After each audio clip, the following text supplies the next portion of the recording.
Welcome back to Old School Sports and our Out of the Park Baseball 25 series. Can we save the Oakland A's? And we are at the start of the IAFA signing period here in the 2037-2038 offseason. I got some good feedback over the last couple of days from the Worldwide Scouting Department. Some interesting suggestions on which paths we should follow with this IAFA class that we'll be talking about very shortly. Before we get into that, though, just back to the real world, and the New York Yankees are down 2-0 to the Los Angeles Dodgers in the 2024 World Series. In real life, it's obviously been disappointing start as a Yankees fan. Feel like they wasted that game one, a good outing from Garrett Cole. Pretty disappointed with some of the multiple defensive miscues they had that, while they didn't necessarily show up as errors, definitely cost the Yankees in that game. And also not thrilled with some of the decisions that Aaron Boone has made with the pitching staff. The Game 2 loss was less surprising to me. I was pretty fearful that Carlos Rodon might have a difficult start, and he gave up 3 home runs in just over 3 innings of work before he got yanked. And the Yankees' offense has not been great. Soto and Stanton have had their moments in these first 2 games of the World Series. But Judge really continues to struggle, striking out at an epic pace.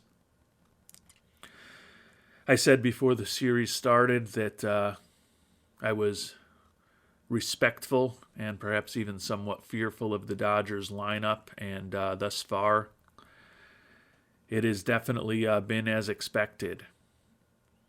But the Yankees still have not lost a game at home. The last 2 times the Yankees played the Dodgers, the team that jumped out to a 2-0 lead in the World Series, both in 1978 and in 1981, then went on to lose the next 4 games and lose the series. Now, I don't really know what baseball games that were played 45 years ago have to do with what's going to happen here on Monday night and Tuesday night. And hopefully Wednesday night will also be necessary. But it ain't over until it's over. And even when a more recent Yankees team started their dynasty in 1996, they lost the first 2 games of that series for the Braves before coming back to win 4 in a row. And that great dynasty, after losing those first 2 games of the World Series to the Braves in 1996, went on to win a ridiculous 14 consecutive World Series games after that. They took the last 4 against the Braves in 96. The epic 1998 team swept the Padres 4-0 in the series. 1999... they swept the Braves again 4-0. And then they took the first 2 games of the 2000 World Series against the Mets before John Franco and the Mets finally got a game in game number 3. But the Yankees took that series 4-1. Certainly not suggesting that the Yankees are going to win their next 14 World Series games after falling behind 2-0 to the Dodgers. Certainly would not claim that this 2024 Yankees team looks anything like those championship squads in the mid-90s to the late 90s with the Yankees. Because the incredible thing about those teams was they were just so solid at every position. These current Yankees teams definitely have some easy outs in the lineup, definitely have some players that, particularly at the back end of the order, that you don't feel that great about. Don't generally feel that great about bullpen and even some of the back end starting rotation that we have here in 2024. Despite the Yankees' massive payroll, is just not like those 90s teams. You think about those 90s Yankees teams, and as I said, there were just no glaring weaknesses. Everyone was a good, solid major league player to a great player. I mean, 4 of those positions were just filled with guys that were studs. First base, Tino Martinez. Shortstop, Derek Jeter. Right field, Paul O'Neill. Center field, Bernie Williams. They had those positions locked down from 96 to 2000 when they won the 4 World Series in 5 years. And then even the other positions had solid to good players. Catcher was Girardi, that morphed into Posada over the years. Second base, Mariano Duncan, became Chuck Knobloch. Third base was Wade Boggs with some help from Charlie Hayes, and that became Scott Brocious. Left field and DH might be the positions that you kind of think were the weakest for the Yankees in those years. And it still was a revolving cast of young players who were useful and very experienced veterans. You think about left field and DH over the course of those late 90s championships with the Yankees in Gerald Williams, Tim Raines, Ruben Sierra, Darryl Strawberry, Cecil Fielder, Chad Curtis, Chili Davis, Shane Spencer, Ricky Leday, Jim Leyritz, even at the end, David Justice. So, I mean, those Yankees teams were very different in terms of their lineups. And you think about the starting pitching, Pettit, Cone, David Wells, El Duque Hernandez, Jimmy Key and Kenny Rogers in the early stages, Dwight Gooden, Hideki Arabu, and then, of course, Roger Clemens for the last 2 titles in 99 and 2000. Closer was John Wetland, and obviously turned it over for the last 3 titles to the greatest closer in baseball history. And then even other guys in the bullpen, Ramiro Mendoza, Jeff Nelson, Graham Lloyd, Mike Stanton. Those teams, and specifically that team in 96 that recovered from that 2-0 deficit, was a very different team than this 2024 Yankees team, which is really reliant on 2 or 3 starting pitchers and 3 primary bats in the lineup. But as I talked about a few minutes ago, there is certainly a history of teams bouncing back from being 2-0 down. And my hope is that the Yankees will have an opportunity to win game number 3 on Monday night and at least start to make this a series again. I'm not going to spend any time at all talking about the Jets. They are incredibly disappointing. 2-6, just lost to the Patriots. What can you say? It's a dumpster fire. But they're not mathematically eliminated yet. And it's that hope that kills you as a fan.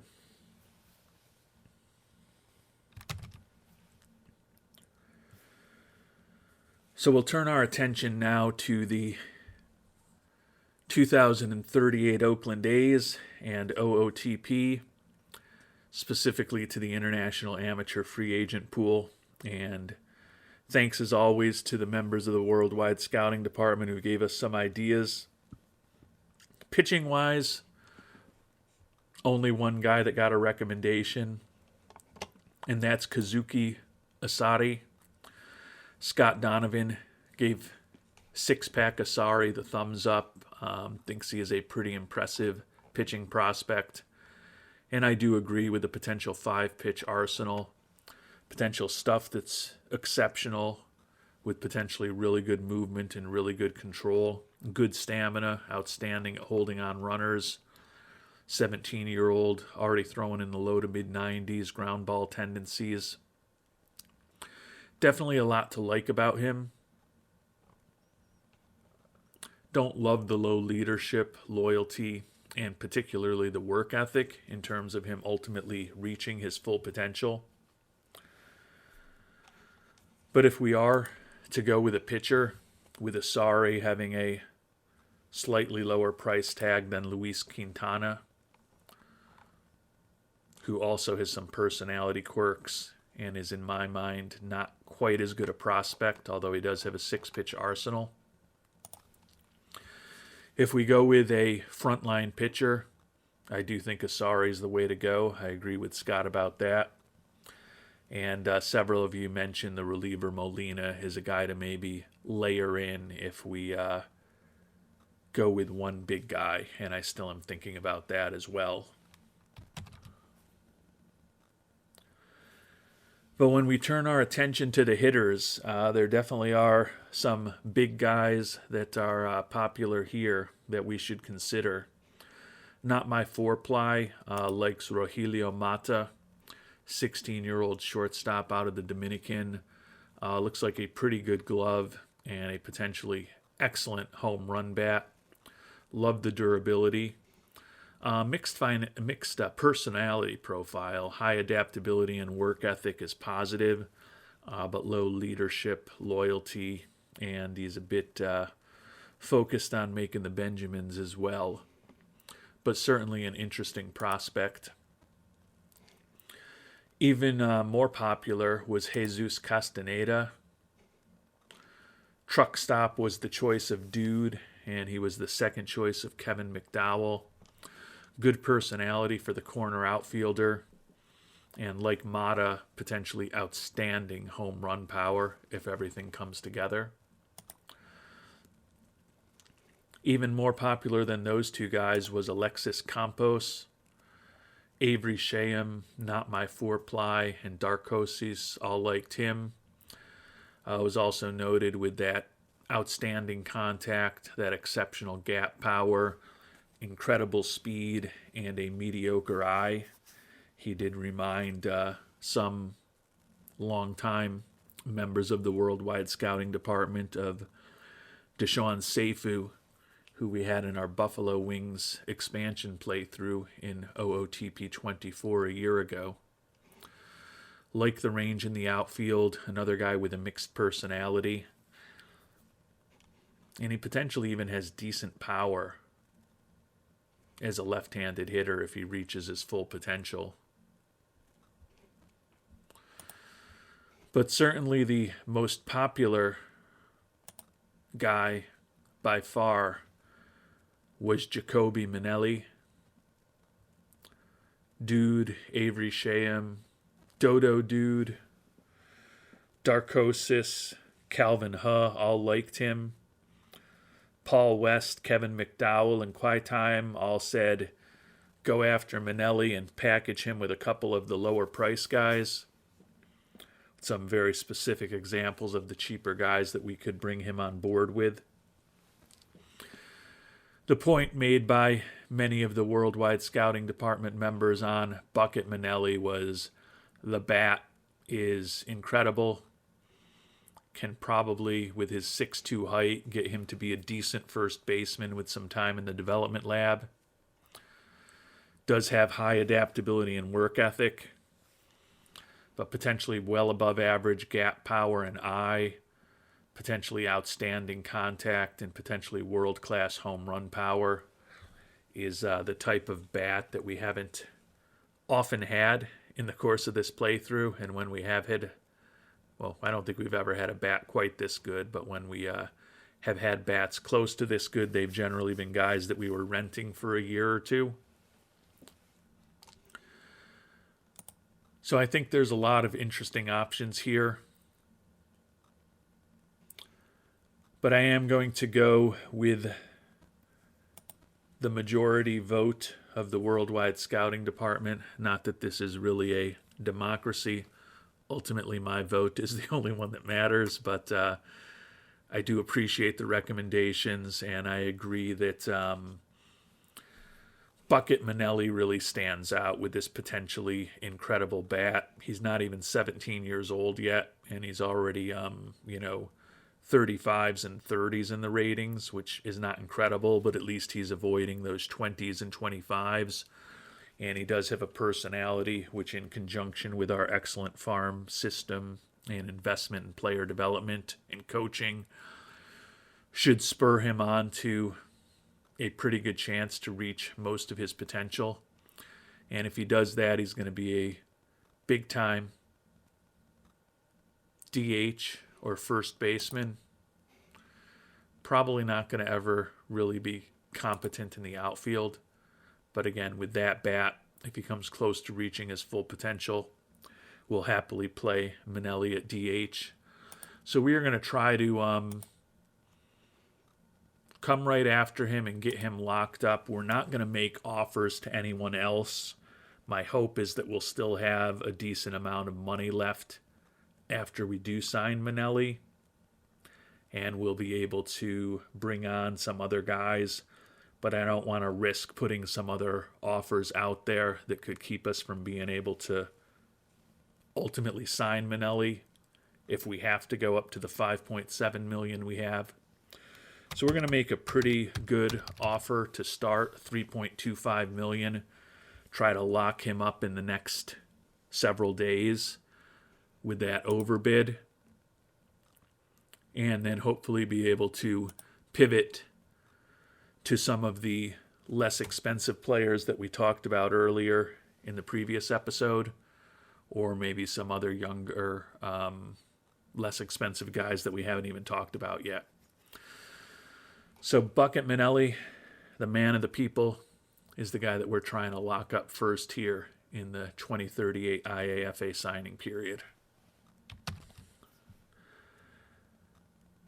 And perhaps not surprisingly, Jacoby Manelli coming back telling us that he wants more money.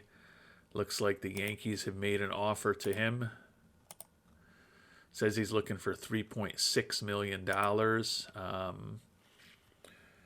We're going to offer him $4 million. I'd like to get him locked up sooner rather than later. And if we're going to have to go to $5.7 million to get him signed, I'd like to know that sooner rather than later, so we can pivot perhaps to somebody else if need be. So we've raised the offer to $4 million for Manelli. I think that the bat definitely stands out compared to everybody else in this class. The glove, not necessarily, but he's also got one of the cleaner personalities with only positive traits, including in particular that work ethic that we think is going to help him develop. So I still think it's the right move to try to put as much as possible into getting Manelli on board sooner rather than later. And Mr. Manelli told us he liked our offer a couple days ago, but now he's come back looking for more money. $5.5 million. He says we'll get it done. So question now is, do we want to basically spend every penny that we can this year on Manelli to get him on board? Or do we pivot to do something a little more diversified, but maybe not as high end? And everybody's still on the market. Alexis Campos says he's only looking for $2 million at this point. So he's looking for less than he supposedly wanted, although that can certainly change. Jesus Castaneda, $2.4 million, which is right where he was. Rogelio Mata, $2.28 million. So it seems like perhaps everyone and their brother is trying to sign Mr. Manelli because a lot of the other players are more reasonably priced right now. The pitcher, six-pack Azari. There's some interest in him. He's looking for $4.3 million.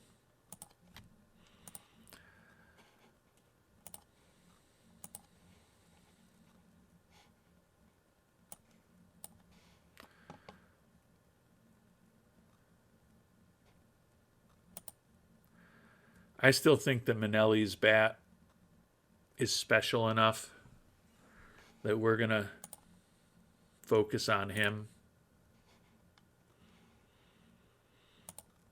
And we're going to offer him every penny that we can right now, $5.7 million.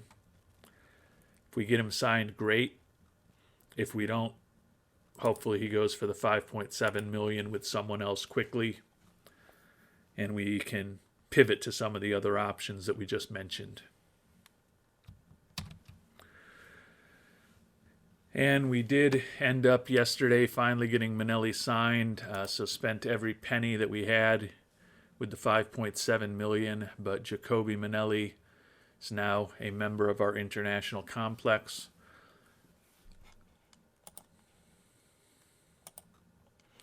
He doesn't look like he's too far off from being ready for the DSL. Rather than getting the clock ticking on him, we'll probably keep him in the complex as a 16 and 17-year-old this upcoming season. But I don't see any reason why he won't be with our DSL team in 2039. And if he progresses through the system as we hope he might be helping us out with the Oakland A's in his very early 20s.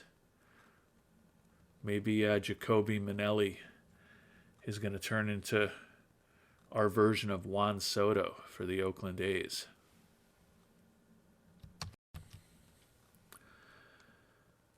And we made it to the start of the preseason, $190 million payroll for next year.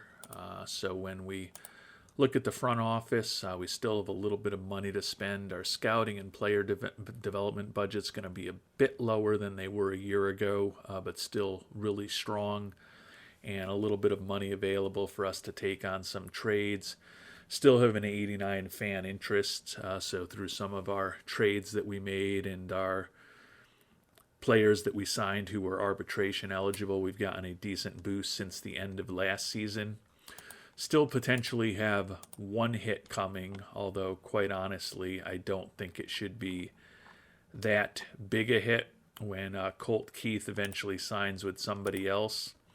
He still is well-known and extremely popular, but given that he's coming off of a year where he was basically a league average player for us, and he's also 36 years old and wrecked physically, I don't think that the fan base should be devastated when we let him move on to somebody else. But we'll be finding out at some point. And we've simmed ahead about a month since the last time we've checked in. Still been signing an occasional player here or there to round out our minor league system. But we have made it to the start of spring training. Importantly, Jake Ortega a few weeks ago seemed to be fully recovered from the injury that cost him last season. Scouting report suggests he's pretty much what he's always been, but we will certainly re-scout him when we start playing in spring training and make sure that there's nothing different there. Taking a look at the development lab and what we've been working on over the course of the off season. 1 day away, Arturo Uresti is still struggling with his program to generate more bat speed. Doug Weiss is struggling with a relatively simple program to work on secondary pitch improvement, so that's disappointing as well. But those are the only two real bad programs. A lot of people who are on track and frustrated, so somewhat positive and somewhat negative there. But the excelling programs, we've got a handful of those as well. Jonathan Scherer excelling with secondary pitch improvement. Joe Harmon excelling with quality of contact. Bobby Garland excelling with secondary pitch improvement, Alejandro Landin excelling with his plate discipline, and newcomer Pinky Orozco is excelling with his secondary pitch improvement as well. So could be a pretty decent program for the A's overall. We've got the 5 excelling programs, and then we also have 7 programs that are on track. So it looks like we do have potential to have a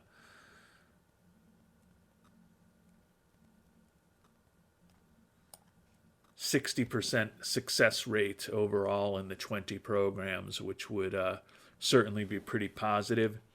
Definitely hopeful that Weiss and Uresti, who are both important young players on our team, don't suffer any real significant negative impacts from those programs that they're struggling with. But we'll find all of that out in another day. And we've simmed through the first day of spring training. Wanted to find out the results to all of those development lab programs that we've been working on with players across our organization for the past 4 months. Did win on the first day of spring training 6-5 against the Orioles. More importantly, though, we'll check in on all of our programs. Chuck Huntley, secondary pitch improvement, really improved his sinker stuff. That is going to make him a much more interesting option. He's a guy who could be competing for a closer role for us this year. His potential sinker stuff also improved, but that sinker is now almost as good as his fastball, and you can see his stuff is off the charts. He was pretty successful with a 3.80 ERA for us as a rookie a year ago when he made the jump all the way from Double-A. And with that improvement and his lack of stamina, certainly could see him in a closer role if we end up using the new addition, Mr. Orozco, in a stopper role. Jesus Saldana, this was a big one also, successful in his endurance training. His current stamina improved by 5.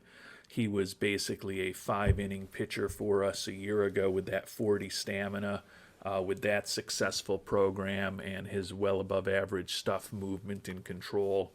Expecting big things from Trey Saldana this year, and hopefully we can get another 2 or 3 outs out of him most games that he pitches in. No improvement for the prospect Almari Asinder, trying to improve his bat speed. No improvement for the third baseman Anulfo Dolan in the same program. Arturo Uresti with a poor result. His avoid strikeout rating dropped by less than 5 points, but still not great. So that's a disappointing result for the young outfielder who we are playing in first base here in the preseason just to round out his skill set, but he will likely be back in right field when the season begins. Outstanding result on secondary pitch improvement from Jonathan Shearer.